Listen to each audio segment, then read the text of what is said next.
Hello. അപ്പോൾ ഇന്ന് എനിക്ക് ചെക്കപ്പ് ഉണ്ട്. ഹോസ്പിറ്റലിലേക്ക് പോവുകയാണ്. ഞാൻ പ്രഗ്നൻ്റ് ആണ്. 4th മന്ത് സ്റ്റാർട്ടായി കേട്ടോ. അപ്പോൾ അങ്ങനെ ഹോസ്പിറ്റലിലേക്ക് കിൻഡറിലാണ് കേട്ടോ. ചേർത്തല കിൻഡറിലാണ്. നമ്മുടെ വീട്ടിൽ നിന്നൊരു 23 കിലോമീറ്ററോളം ഉണ്ട് കേട്ടോ ഹോസ്പിറ്റൽ. അങ്ങനെ ഇപ്പോൾ ഹോസ്പിറ്റലിൻ്റെ വഴിയിലേക്ക് കയറി കേട്ടോ. വഴിയിലേക്ക് കയറി കഴിഞ്ഞാൽ കുറച്ചുള്ളിലേക്ക് പോകണേ. രണ്ട് സൈഡിലും നിറയെ മരങ്ങളൊക്കെ ആയിട്ടൊരു പ്രത്യേക ഭംഗി തന്നെയാണ് കേട്ടോ അങ്ങോട്ട് പോകുമ്പോൾ കാണാൻ തന്നെ. അങ്ങനെ കുറച്ച് വളവും തിരിവൊക്കെ ഉണ്ട്. അങ്ങനെ നമ്മൾ ഹോസ്പിറ്റലിലെത്തി.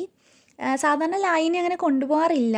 പക്ഷേ ഇന്ന് ലൈന് ജസ്റ്റ് ഒന്ന് ചെക്കപ്പ് മാത്രമേ ഉള്ളൂ. അതുകൊണ്ട് ലൈനേയും കൂടെ കൊണ്ടുപോയതാണ്.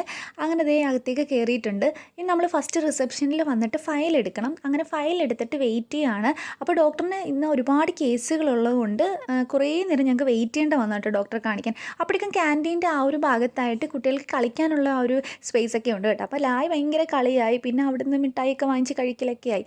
അങ്ങനെ ദേ ഒരു 12:30 കഴിഞ്ഞപ്പം എനിക്ക് നല്ല വിശപ്പായി കേട്ടോ. അപ്പം നിഷാദേ സ്നാക്സ് കഴിക്കുന്നുള്ളൂ. ഞാൻ ഊണാണ് കഴിച്ചത്. നല്ല അടിപൊളി ഊണും എല്ലാ ഫുഡും നല്ലതാട്ടോ അവിടുത്തെ ക്യാൻറ്റീനിൽ. അങ്ങനെ ഫിഷ് ഫ്രൈ ഒക്കെ ആയിട്ട് ഫിഷ് കറിയൊക്കെ ആയിട്ട് നല്ല അടിപൊളി ഊണ് തന്നെയായിരുന്നു കേട്ടോ. നല്ല ടേസ്റ്റ് ഉണ്ടായിരുന്നു. അന്നത്തെ ദിവസം വലിയ തിരക്കൊന്നും ഇല്ലായിരുന്നു കേട്ടോ. അതുകൊണ്ട് തന്നെ പെട്ടെന്ന് തന്നെ കിട്ടി. അല്ലെങ്കിൽ കുറച്ച് നേരം പിടിക്കും നമുക്ക് ഫുഡ് ഓർഡർ ചെയ്ത് കിട്ടാനായിട്ട്. ഇത് പെട്ടെന്ന് തന്നെ ഓർഡർ ചെയ്ത ഉടനെ തന്നെ ഫുഡ് കിട്ടി കേട്ടോ. അങ്ങനെ ഫുഡ് കഴിച്ചിട്ട് ഡോക്ടർ ഇരിക്കുന്ന ആ ഒരു സ്പേസിൽ വന്നിരുന്നു കേട്ടോ. അപ്പോൾ അത് കഴിഞ്ഞപ്പോൾ ലായി അവിടെ മൊത്തം ഓടി നടന്ന് കളിക്കലാണ്. അവിടെ ഒരു ഫിഷ് ടാങ്ക് ഒക്കെ ഉണ്ട്. അപ്പോൾ ആശാൻ അതൊക്കെ ഭയങ്കര ഇഷ്ടമാണ്. അങ്ങനെ അവിടെ പോയി അതൊക്കെ കാണുകയാണ്. അപ്പോൾ ലായി ഉച്ചയ്ക്ക് ചോറൊന്നും കഴിച്ചില്ലായിരുന്നു കളിയുടെ ആ ഒരു ഇതുകൊണ്ട്. അങ്ങനെ അവനൊരു ഓംപ്ലേറ്റ് വാങ്ങിച്ചു കൊടുത്തു കേട്ടോ. അന്നത്തെ ദിവസം നല്ല രീതിയിൽ വെയിറ്റ് ചെയ്യേണ്ട വന്നു കേട്ടോ. അങ്ങനെ ഇതേ ഡോക്ടർ വിളിച്ചു. അങ്ങനെ കയറി അടുത്ത മാസത്തേക്ക് എനിക്ക് സ്കാനിങ്ങും പിന്നെ അന്ന് ടി ടി ഒക്കെ എടുത്തു കേട്ടോ. അങ്ങനെ അതെല്ലാം കഴിഞ്ഞിട്ട് ഹോസ്പിറ്റലിൽ നിന്ന് ഇറങ്ങി.